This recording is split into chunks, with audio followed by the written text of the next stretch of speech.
We got Toronto in the building. Es Baraheni in the house.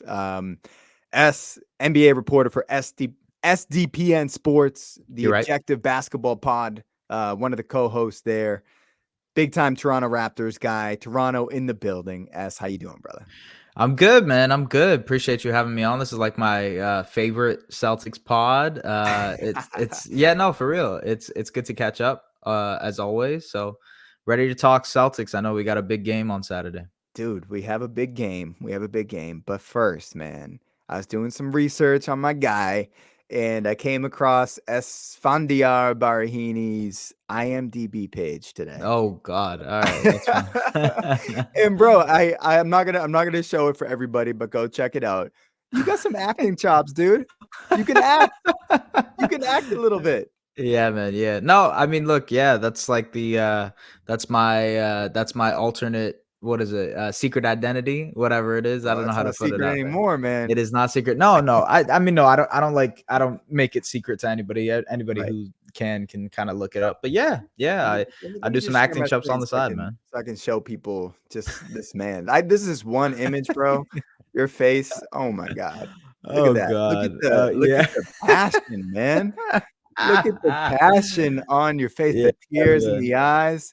Man, Oh you are yeah. confronting someone about some real shit in this. Dude, the very beginning of this reel where you're talking to the girl that's hanging out on her Oh step. yeah. Yeah, yeah, yeah. What was that from, man? That was very charming. I was like, I would have invited that guy up to my apartment too. No, it's part of a short film that I'm doing. We actually just finished wrapping it, like, I don't know, like a month ago. And yeah, I'm actually really excited for that to come out. It's been a work in progress. I've actually written my own short film as well that I'm hoping I can produce over the next couple of years. So we'll see how that goes. But yeah, man, acting is sort of like the second love here I for what I love do. that, Basketball man. is, yeah, I man. I love that. So this has me thinking, because I don't know what your algorithm feeds you on Instagram. I just followed you on Instagram, by the way.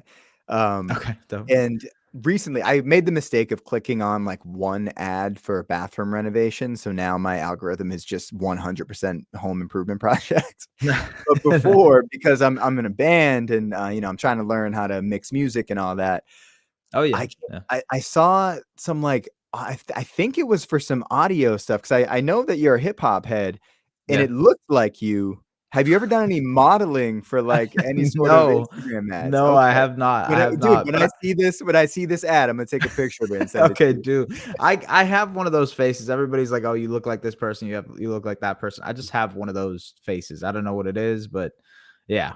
But Hey. I don't even know, man. I honestly don't know, dog. But like sometimes people will just like stop me on the street, be like, "Hey, you look like this guy I know," and it's like, "I'm sorry, I'm not that guy.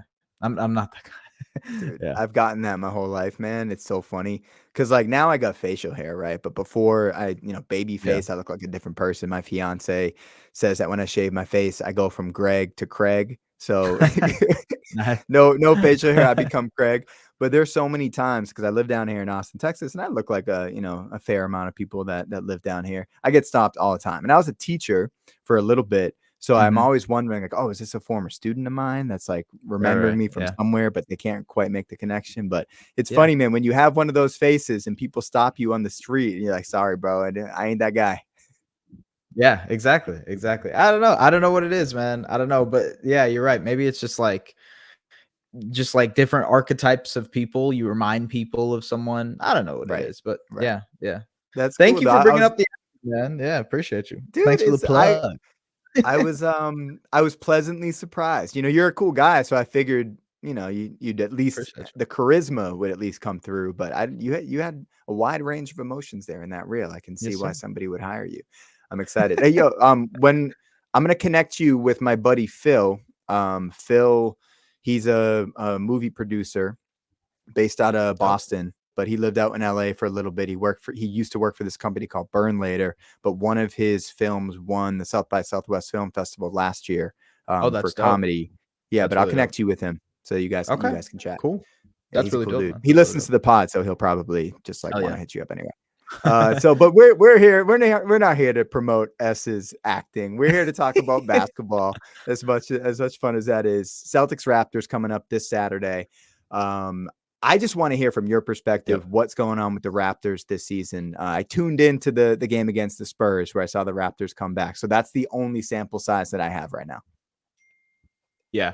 Well, that was an awesome game to tune into just because like it shows you it kind of gave you a read of everything. Their half court offense struggled immensely in that game.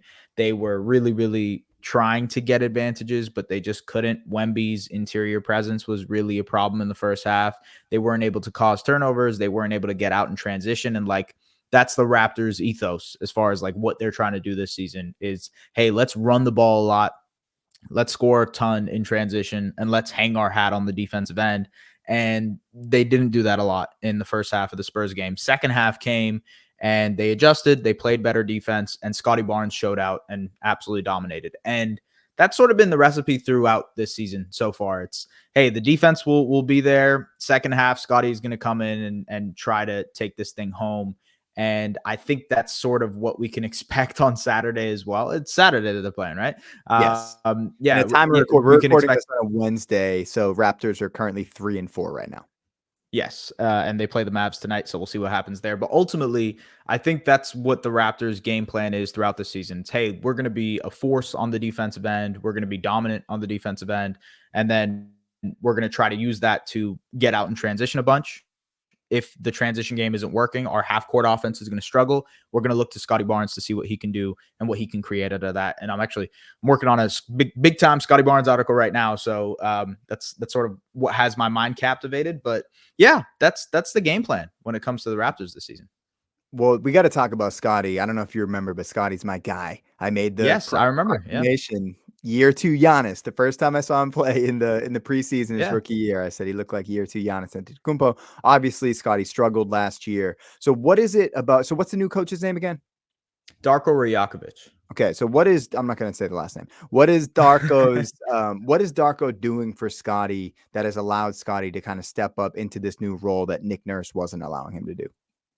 Yeah, I think he is, first of all, he's just getting more opportunity. Obviously, with Fred VanVleet gone, there's just more opportunity on the team to take, and he's been taking that opportunity. He's having a career high in usage rate, career high in touches. So like a lot of the things are flowing through Scotty this season. So it's just allowing him to do more things. And as far as their offensive approach, as far as like what they're doing to be different, I don't want to say it's like a completely different style than what Nick Nurse was doing, but Darko has been trying to promote this unselfish brand of basketball. The Raptors were near the top of the league in isolation frequency last year, so they're trying to get away from that, and that helps a guy like Scotty Barnes, who is so good at making quick decisions, such a great playmaker for his size. And it's really helped open up his playmaking. It's helped open up his scoring a little bit too. And obviously, like I mentioned earlier, with them being, a transition team, he's such a good transition star that it just makes a lot of sense for them to play this way. So their play style is kind of curtailing, it's tailoring to Scotty, but at the same time, he's taking advantage of that.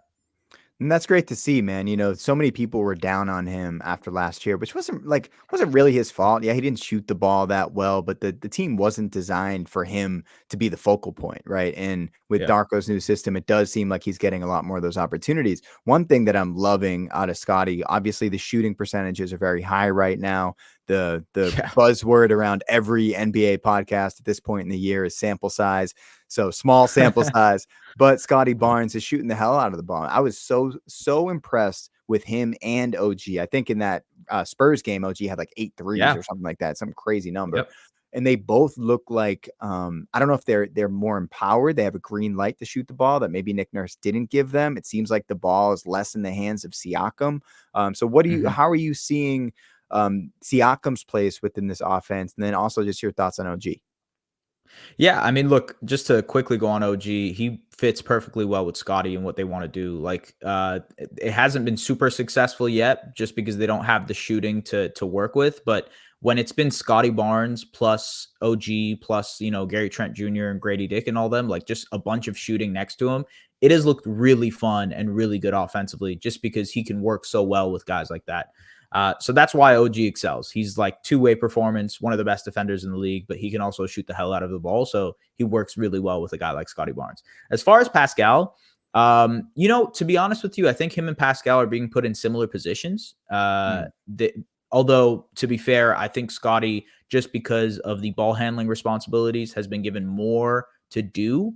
Um, Another wrinkle to this is like where Scotty is in actions this year compared to where he was last year is almost a swap with Pascal. So like Interesting. let's say they're running like horns, okay, which is very very common set, like two guys at the top of the elbows for free throw line extended, like they're operating as either screeners or dribble handoff hubs or whatever, right? And usually Scotty would either be last year, Scotty would be camped out in the corner, spacing the floor, or maybe he'll be one of the screeners, right? But now you're seeing Scotty is either the ball handler in this situation or he's one of the screeners, operating as sort of like the primary read out of that horn set would be for a guy like Scotty. He gets the mismatch in the post. That's like Scotty's to feast on. And I think that's probably the biggest difference between this year and last year is just they're focusing on him a little bit more to be in those situations that Pascal was last year. And he's making the most out of it, making great passes, quick decisions, and obviously shooting the hell out of the ball, which is like a huge part of this. Like the fact that he's shooting, I literally just wrote it in my article. So I can read you an excerpt if you'd like. Please do. Okay, look, it goes without saying that Barnes is doing what Barnes is doing right now as a shooter is unprecedented. He is shooting a whopping 42% from behind the arc on 5.4 attempts a game, which would put him in the top 20 to start the year as far as high volume shooting goes. Yeah. Can I stop you real quick? I want you to read the next part in LeBron James British accent. A LeBron James British accent. Okay. Hey, it was on your reel. It was on your reel. Oh yeah, I did say I could do a British accent. I don't know if I can do you LeBron James, but okay, we'll try it. Okay. He's hitting on 69% of his mid-range jumpers, which is unparalleled. For example, the best Kevin Durant has ever shot on long mid-range jumpers is 58%, and he is one of the greatest mid-range scorers of all time. DeMar DeRozan, another great mid-range scorer, his career best, 49%. So that being said, it's like what he's doing is clearly not going to be sustainable, but it's a good sign that he's headed towards the right direction. So even if he doesn't shoot, he's obviously not going to shoot 40% from three this season, but if he can land at like 35, 36, something like that, I think it would be a really positive sign for his growth moving forward as a shooter. Like, is it mostly catch and shoot? Yeah. Hold on. Let me see. I have that here too. Scotty is shooting 43% on 4 catch and shoot attempts this season. He's shooting 40% on nearly 2 pull-up threes as well. So like the pull-up percentage is probably going to drop. He was at 31% in his rookie year, 21% in his second year. He'll probably be somewhere around like 32% this year. But then if the catch and shoot stays at like 37, 38, then you're looking at someone who's like a 35, 36% shooter. And like, I've also went back and looked at Kawhi's numbers, Pascal's numbers, Jimmy Butler's numbers, and 2 of your players' numbers, Jason Tatum and Jaylen Brown, as far as like tracking shooting development and seeing how they kind of compare. And honestly, Tatum and Brown, incredible shooting development. Like I've just looking at the numbers, wow, the way they kind of progressed in their careers. Don't think Scotty will ever get to that level, but there are other players that are comparable. I think like Jimmy Butler is an interesting case there where his mid-range shooting became really potent, but the 3-point shot never really developed. There's always playoff Jimmy, et cetera, et cetera. But like there's an example there. There's a sample there for him to actually maybe potentially become a decent 3-point shooter in this league. And when you say he's pulling up, right? I don't know how the NBA is currently defining pull-up jump shots off the dribble, but is he dancing behind screens in the horns? Is pulling up like a classic point guard, doing some step back threes? Like how is he getting those pull-up 3-pointers? They in transition? No, I'd probably say, well, no, not in transition as much. I think like you saw the shot that he hit on Keldon Johnson in the fourth quarter, the step back 3, right? Right. It's stuff like that, right? Okay. Like, which is impressive. Like it's like isolation situations. You need a jumper. He just kind of pulls up and he makes it, right? He's hitting on a lot of those right now. It probably won't sustain. I don't think he's going to hit 40% of his pull-up threes, but like those are the type of shots he's hitting and making, and the jumper does look better now. So I mean, if he opens his range and if he's scoring like this, like, man, you're looking at an all NBA player versus a guy who's going to be like a multi-time all-star. You know what I mean? Yeah, I love that for Scotty. Another guy that I want to talk about is Schroeder. Man, Schroeder's Mhm. come into Toronto. He's looked really good. He obviously had a great summer. Yeah. What he's averaging 8.9 assists.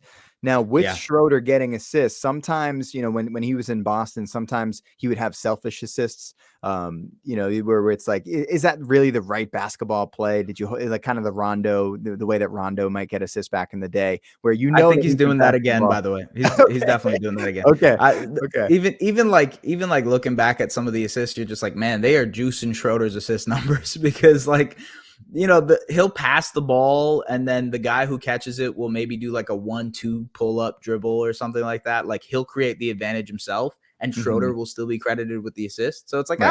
I don't know. I don't know if that's necessarily an assist, but whatever, we'll take it. You know what I mean? Yeah. Yeah. So what else have you seen from him? Last year, what impressed me so much about Dennis Schroeder and actually made me think back to when the Celtics got rid of him because we struggled so much at the point of attack against the Warriors in the finals was how Right. good he was on ball. Has that Yeah. continued this year? Absolutely. Yeah, his defense has been incredible. He's just so quick, so feisty at the point of attack, and like just his ability to pressure the ball has been so important for the Raptors defense. Like this team is going to hang its hat on just pressuring the hell out of you on defense, and they're going to try to force turnovers because of it. I think Schroeder is a big part of that. Now, like offensively, he's shooting 45% from three. Like that's not going to last. You know what I mean? That Absolutely not. a lot of these guys are shooting well above their weight when it comes to 3-point percentage, and some of that is going to like normalize. But on the defensive side, there's no question what Schroeder brings. He's been incredible at the point of attack. So yeah, he's been good, man. Pretty good so far. Good for him, man. I like to see that he was getting a bad rap, a couple of years ago. People were kind of considering Dennis Schroeder a piece of trash. One man's trash becomes another man's treasure. I'm glad to see Yeah, that people are valuing him at this point. Other guys I just want to touch on really quickly before we start talking about my squad. So Gary Trent's a guy that I've kind of always been down on. I think he's been a little bit overrated even as a shooter throughout his career. I think it's more theoretical than what you actually see in the game. And then sure. Precious. I know Precious is your boy. Will and I mentioned Precious on the last pod as somebody that, although we see the potential, we generally disagree with most of the decisions that he makes on a court whenever we tune in.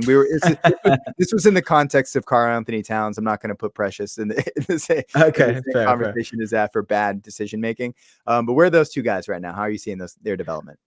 Yeah, Gary is what he is in terms like I kind of agree with you. I'm sort of where you're at with Gary in terms of like he is a shooter, but he's also an extremely streaky shooter and his game is pretty limited outside of that. So when his shot isn't falling, there's not much that he can contribute for you.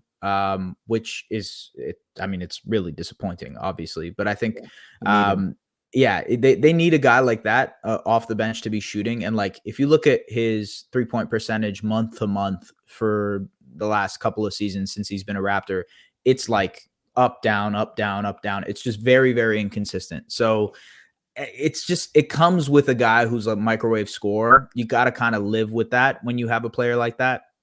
If he can ever become a consistent shooter, that's a completely different story. When it comes to Precious, you're probably also right in the sense that like he has such tantalizing aspects about his game. Like he's a hyper athlete. He's one of the best athletes in the NBA. He's a really, really solid defender, can guard multiple positions too.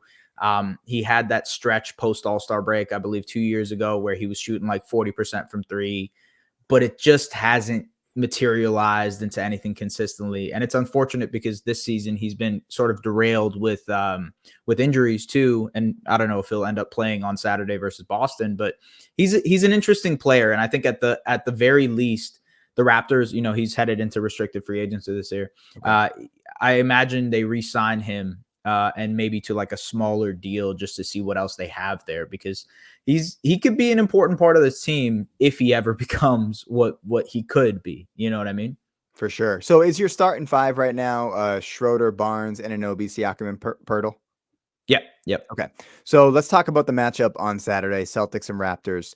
Um, have you tuned in to see the spectacle that is the 2023-2024 Boston Celtics yet? Yes, yeah, I have. I watched the game against the Knicks, and then Okay. I watched Monday's game versus the Timberwolves, which was freaking awesome. That was an incredible game. Like I mean, maybe not for you guys, but it was That it was was an awesome, awesome dude. It was a game. great game. Great game.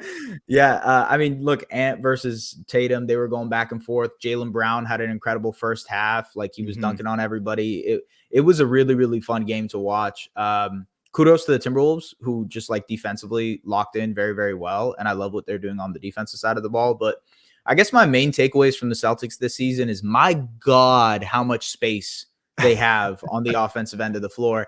And it's like, it's in complete contrast to the Raptors, right? The Right, Raptors, right. you see Scotty Barnes and Pascal Siakam down there working in a closet of space. And then I watched the Celtics game and it's like 5-out basketball. Jason Tatum is getting straight line drives and Yep. it looks beautiful, you know? And I had tweeted this, I don't know, maybe I think a day before the Timberwolves game, but Tatum is averaging a career high in field goal percentage on drives, like, and Mhm. by a mile. Like I think he's shooting like 70% on drives, and he's has a career high in drives. And like all of that has to do with the fact that Kristaps is out there playing the five, so you can space out the floor more. Horford is obviously a shooter, so that doesn't drop off too much for you. I am really, really excited for the Celtics team, and like, it's fun, man. I hate to say this because I felt like I said it to y'all last year, but I really think this is the year. I think this is the year. The It F just curse. What is it yeah, about you Toronto I'm Toronto people cursing with your I'm predictions? sorry, man. I'm sorry. You No, and but Drake, man. I just like everything that you guys have done this offseason, how the team looks, how they've kind of galvanized together, the veterans that are on the team, and Drew and Horford, and you have Kristaps that is in there now. The leaps that Tatum has taken this year, I think he's gotten stronger, he's gotten bigger, and he's just attacking the basket more. I think it just makes so much sense that this is the team that's going to win the championship this year. At least you know we're 8 games in, 9 games in. They look like the team that is Right. going to win it. But yeah, At I've least come liked you out of guys the so East, far, right? man. At least come out of the East. And the thing Yeah. with Tatum, the spacing that you mentioned, I think that's so important for a long wing like him, who doesn't Mhm. necessarily have the quickest feet, right? He doesn't have the pitter patter in his game. It's all these Yeah. long, beautiful strides where he does need that extra space to That's a good let his point. game Yeah. flow, right? Mhm. So when you see him, and also he's gotten stronger, but he's also buying into point five basketball just a little bit more. He's catching and going off the rip, which has been something that Celtics fans have been dying to see.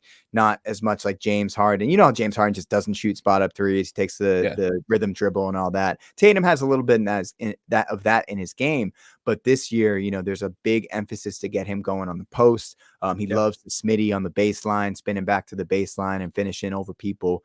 But I think the spacing that Kristaps is providing is the thing that's standing out to me, because Scalabrini, who's our color commentator on the broadcast, he keeps like yelling at Jaylen Brown during the game. You can almost hear him like trying to coach Jaylen from the sidelines, where he's like, Jaylen Brown has so much space. Like when Jaylen's in the mid post and Tatum or Kristaps is at the top of the key, they're not going to help off and they're not going to Right. dig down. You have Yeah. all this extra space to work in the mid range. And I think they're still getting used to that, because the double big lineup under Ime, was what they preferred. And then last year, the spacer was Horford, who, yeah, he can space the floor, but he's not a threat where the defense is really worried about him. Like you're Right. not leaving Kristaps at the top. You could, in a big moment, leave Horford and live with the result, right? You're just not going to let Kristaps shoot a walk-in three Right. off a double. So there's just so much more space for the Celtics. You're 100% right. They look great. The big issue, though, bro, and I don't know if you felt this during the T-Wolves game, is the depth. Peyton Well, yeah. Pritchard. Peyton Well, Pritchard. yes. We bet big on Peyton Pritchard to do anything this year, and Peyton Pritchard Yeah. has done nothing. Well, okay, yeah. I mean, look, that was going to be the concern coming into this year for the Celtics. I think that was like that was going to be the thing with this team. But I also think like they're in a pretty good position to make that midseason trade to shore up their depth. Right.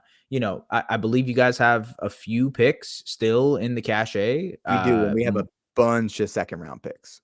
Right. And I think, there's guys like Jordan Walsh that might be interesting. Maybe Peyton Pritchard is someone they end up, I mean, I think there's a world in which this team makes an upgrade and maybe makes an upgrade in the size department too, just gets like another big body out there. A guy I thought would be awesome for you guys is Chris Boucher. Like, I think Mm. he would make a lot of sense for this team, just in terms of like big body, can be like a weak side rim protector for you, is pretty good on the offensive rebounds, doesn't need to play a ton of minutes or have a ton of usage, but he's just going to go out and be an energy big. And I think he could be big, honestly. Like something like that. You know what I mean? What's his contract? Um, I think it's 1 year, 13 million. He's an expiring. Okay. Yeah, I think Yeah. Pritchard.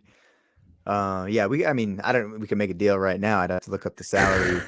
Pritchard, Walsh, Cornett, something like that might get us Sure. close enough. What are your thoughts on Rob Williams going down, man? Yeah, man, that's tough. That's tough. And Oh, I mean, I feel so bad. yeah, I know, man. And like he's never been healthy. Like his knee, even before being drafted to the NBA, he's always had knee issues. So it's Mhm. tough to see him have another knee issue, man. And yeah, I hope he gets better. I hope he's, gets to the point where he can consistently play in his career, but it's tough. And I mean, I guess from a Celtics point of view, it makes that trade look a little bit better, right? Like you guys are like, oh, okay, well, we can, yeah. It sucks to say it that way, but like from a Celtics point of view, I guess you can be like, hey, yeah, I guess we kind of won that deal or Right. whatever it is. You wish him well, but it Yeah, does. If that had happened this year, and we knew that we had an opportunity to get Kristaps, and just like imagine a different world in which another contender gets Kristaps or whatever it is. I think that he was in the Drew trade, but right. so another contender gets Drew. Let's just say that we don't want to make that deal. Drew ends up on the Heat, and we see the Heat thriving with Drew Holiday. We'd all be upset. It's Yeah, just straight up. We'd all be upset about that. But yeah, you're right. Rob's my guy. I wish him well. Yeah, I don't know, man. When it comes to the depth concerns, I'm less concerned about that just because it might be an issue now when, some guy's going to go down, you're going to ask another guy to chip in or whatever, but in the playoffs, the Nuggets went like 7 deep and Right. won. And if you can go like 7 deep, you should be okay. Right now they're 6, right? They got 6 very very strong players, and Mhm. like if Pritchard can steal some minutes for you, if I don't know if you guys have played O'Shea Brissett a ton this year, but I feel like he A might be able little to help. bit. So here's the thing with Brissett. I actually like Lamar Stevens, him. yeah, but yeah. That's my guy. I like Lamar Stevens. Mhm. The thing with Brissett is I actually look at him more as a playoff player versus an 82 game player. The reason I say that is I love his energy, I love his physicality, and I think Yeah. he's actually a good matchups for some teams that give us issues, mainly the Heat. I think he Mhm. does a really good job just being big and athletic against a guy like Jimmy Butler. I think Lamar Stevens also has guarded guys like Giannis in the past. He can guard a Bam Yeah. Adebayo in a pinch. So I think the theory behind having those guys on the roster is more for playoff matchups. I don't Right. necessarily think either of them. I think Brissett probably could end up, locking himself into the ninth man role on this Right. team. But I think they're going to experiment a lot during the regular season. I think Pritchard and Hauser are going to be the guys that get the chances, just because the second unit's been entrusted to Jason Tatum. And if you Yeah. want the ball in Jason Tatum's hands, you're going to want shooter space in the floor for him, as we mentioned earlier. Pritchard, obviously, great shooter. Hauser as well. Brissett doesn't really offer that, but Brissett does offer a lot of hustle. He's going to crash the glass. He's a Canadian dude, right? He is. Yeah. Yeah. He's a Where- Canadian where's guy. he from? Yeah. I'm pretty sure he's from Mississauga, so he's like just outside of Toronto. Okay. Okay. Cool. Yeah. Cool. No, I agree with you, man. And Hauser, like, he's obviously going to be a big part of this 3-point shooting wise, just spacing the floor. Maybe Cornette can give you some good minutes. Like, I think there's enough there for you to salvage through the 82 game season. And then if they do address something at the deadline, it's like, okay, we got whatever X player, let it be Chris Boucher. I don't know. I'm just saying, like, you got this player, that's your 7 or 8 man rotation right there. And you can confidently go into the playoffs with that, in my opinion. Now, I know there's like a lot of pressure on the Celtics this season, especially given like the last couple of years and what they've done this summer to kind of address things and whatnot. I wanted to ask you, right? What is like the bare minimum they have to do this year for you to be like, okay, good season. I'm happy. Let's try this again next year. They have to, well, health, obviously. If one of the Sure. guys Yeah. goes Yeah. down, that, it's like, oh shit, we got Chris Tapps, got hurt again, something like that.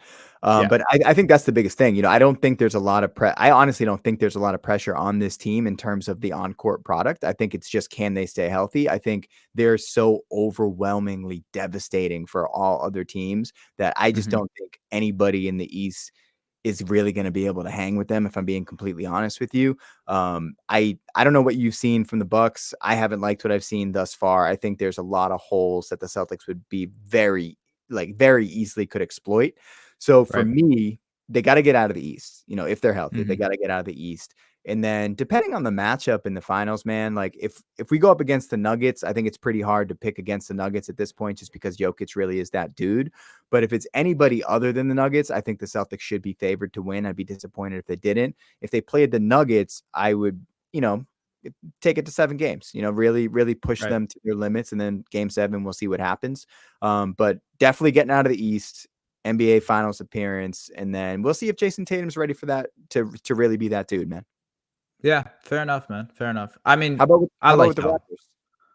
Raptors? Um, uh, as soon as a Pascal Siakam trade happens, then ask me. Yeah, is pretty much my question. Like, I just this team is so in a transitionary period. That it just feels like they're sort of playing the waiting game to see what the next when I'm sort of playing the waiting game to see when that next shoe drops, right? Right. And I think that's sort of where everybody is at with this team right now. It's like, yeah, they're cool. Oh my God, Scotty Barnes is doing well. Hey, we're excited for what's coming in the future with Scotty and whoever else is there. But ultimately, let's get there quicker. Let's go ahead and start this thing up, right? Yeah. Do I you don't want want to say do you want draft picks, or you want young players for Pascal? I would probably prefer. I mean, hell, probably prefer a combination of both. But if I had to, I'd probably prioritize players like younger prospects that make sense for this team Right. because That fit they with what you can't. guys are doing. Yeah, they can't go into like too much of a rebuild because they have their pick protected to the Spurs this year, a top 6 protected pick, so they can't like suck this year. They Mhm. have to be somewhat decent. Um and so yeah, if they can get away with, hey, we got 2 rotation players plus a young prospect for Pascal Siakam, I think that makes a lot of sense. And if they can kind of move forward with it, whatever that ends up being, the better. I just think like at this point, a lot of Raptors fans, a lot of people would probably agree with you. It's like we are just waiting to see what the next iteration of this team is. The team is in a holding period at this point, transitioning to whatever the next iteration of this team is. You know what I mean? For sure. Have you seen any fake trades out there for Pascal that have kinda tickled your fancy? There's a bunch, man. There's a bunch out there. I Give me mean, one. Give me one. there's just so many.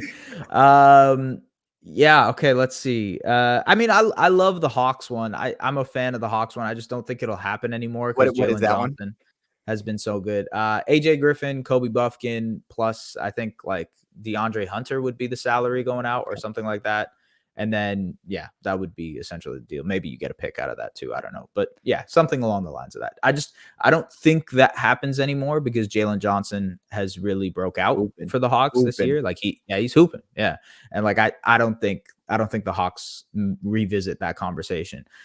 Indiana, some people have said Mm, like Buddy Hield, Andrew Nembhard, a couple picks. that's He a goes steal. to Yeah. that's a great move. And I think Indiana would look really good too with Pascal. So I don't think that happens again. Like I don't know. My I love opinion on this Nembhard, dude. I is love it. I love Nembhard, but yeah, but me keep going. too, man. Me too. My opinion on this is Pascal probably wants to go to a contender. Like he wants to go to a place where he can win almost immediately. So that jumps to mind is like obviously Boston doesn't have the tools to go out and get him, but like hey, maybe there's, Dallas who thinks they're good this season, or Golden State who is like maybe we're one piece away, or LA, the Lakers who have kind of got off to a sluggish start here. Maybe they think they need a Pascal Siakam on the wings. Yeah, those type of teams kind of jump out to me. And the trades they can give, I think, sort of work out to maybe Philly. Philly Mhm. just opened up some max cap space. Maybe they're a team that goes after Pascal, especially with the Nick Nurse connection. But that's where this team is at right now. It's like, hey, Scotty has been awesome. The team sucks, but Scotty has been great. And we're looking forward to see what the next iteration of this team is with Scotty Barnes, because hey, he looks like he's ready to take that leap or has taken that leap already. Horford, Hauser, Pritchard, and picks for Pascal. Jordan Walsh, or I'm walking away. No, Jordan Walsh. I'm excited to see Jordan Walsh. I think he can play. All right. Yeah. I want to be respectful of your time. Couple more things. How much time do you have with me? Hey, whatever you need, man. No worries. Okay, cool. Couple of things I want to talk about. One, NBA in-season tournament. I'm sure you've talked about it on your pod. I'm a big fan. I like anything that's going to draw more casual fans into the games. I'm excited for what's going to happen in Vegas. I talked with Will in the last pod. I'm a believer that if you put competitive people in a competitive environment, they're naturally going to compete. What are your thoughts? I completely agree with you. Like point blank, I agree with everything you said. I just think there's no downside, man, to the in-season tournament. There is literally no downside. You can't convince me that there's anything bad that's going to happen because of the in-season tournament. It's good. They probably are going to make some tweaks as they go along here, for future years, but so far so good, man. I like it. I love it. And I love the courts have been hit or miss in terms of how they look, but I love the fact that they're like willing to try. Let's get creative. Why the hell not? Yeah, and I think the biggest point that I've heard, I forget where I heard it, but someone's like, if the casual fan turns on the game and they see this weird court, then they're like, what the hell's going on? It's like, oh, it's the NBA in-season tournament. It's like, oh, what's that? Why are the courts looking like? It's just going to draw attention. So it's like almost peacocking. Exactly. Right. It was actually, I think Adam Silver said that literally today in his thing. It's like the idea behind the courts was like, if some casual person is flipping through the channels and sees this weird blue court, they're like, what the hell is going on? And they jump on. So I totally agree with you, man. There's no downside to this thing at all. Cool. I feel better about my opinion now because I respect your opinions on most things. So I feel pretty good about that. Okay. Last thing, dude. I saw you tweet about it today. What the hell's going on with the Mean Girls trailer? What, dude? I saw it and I was watching it and I'm like, okay, so what's the take? Is it like, are they going to bring back Lindsay Lohan all grown up? Is Regina George going to be? Are they children? Right. And it seems like they're just doing the movie again. It's just a reboot. Yeah. I don't understand it. Okay. But also, to be fair, I think someone provided some context to me afterwards that it's going to be a musical. And apparently there was a musical that was going around for years called Mean Girls, which they kind of turned it into a musical number, and they're making a movie version of the musical. So it's not a reboot of the original. It's a reboot of the musical, which has been on Broadway for years. They didn't show that in the trailer, though. They showed it as if it's an actual movie. Bro, this is some Tracy Jordan logic from fucking 30 Rock, man. What the fuck? I don't know, man. Yeah, I don't know. I saw you post that today, and I was like thinking, like, what's the hook? What's the hook? Where? And then they're repeating all of the scenes. Like they went like a little bit different demographics with some of the characters. Sure. It's like it's the same fucking movie. No, yeah, it literally is. So like, it looks like it's the exact same movie. If it's a musical, all right, cool. We'll see how it is and how it's supposed to be. Apparently, a lot of people love the musical, but yeah, I got some pushback today online at that. Like, you don't know it's a musical. This is supposed to be a musical version of the movie. It's like, I didn't know. I didn't even show it in the trailer. How the hell am I supposed to know? Right. So. You're not plugged in, man. You're not plugged in. I'm not, man. I'm not plugged in on the Mean Girls vibe. I'm sorry. No, me neither. But I appreciate you coming through. Can you let the people know where to find you and tell them what the name of this new short film is? Because I'm gonna watch it when it comes out. I will be tuning in. I appreciate it, man. It's called the short film is called Fire Escape. I have no idea when it's going to come out. I don't even know if you're going to be able to watch it. They're going to submit it for like film festivals and stuff like that. So I don't know when it's going to come out. But you can check me out if you like basketball at SDPN Sports on literally everything. I am at just Es Baraheni on Twitter and pretty much all social medias. There you go. Look, you see it right there. So yeah, you can follow me on there. I do a bunch of other things as well. And yeah, that's about it, man. Greg, I appreciate you, brother. Dude, this was fun. Looking forward to the next time. Hey, if you need a Celtics guy, I saw you spinning the wheel. Yeah. Holler Absolutely. at me. I'm there. I'm on it. Hell yeah, hell yeah. I might have to get the whole crew. I might have to do like a whole 3-person, just get Well, everybody in there. we're called the three-man weave. That is true. Let's do it. Let's do it. All right, All we're right, gonna play you out with some music from my band down here in Austin, Texas. This is called Get This High, Black Sheep Optimist. Peace. Thanks, S. dope. Appreciate you.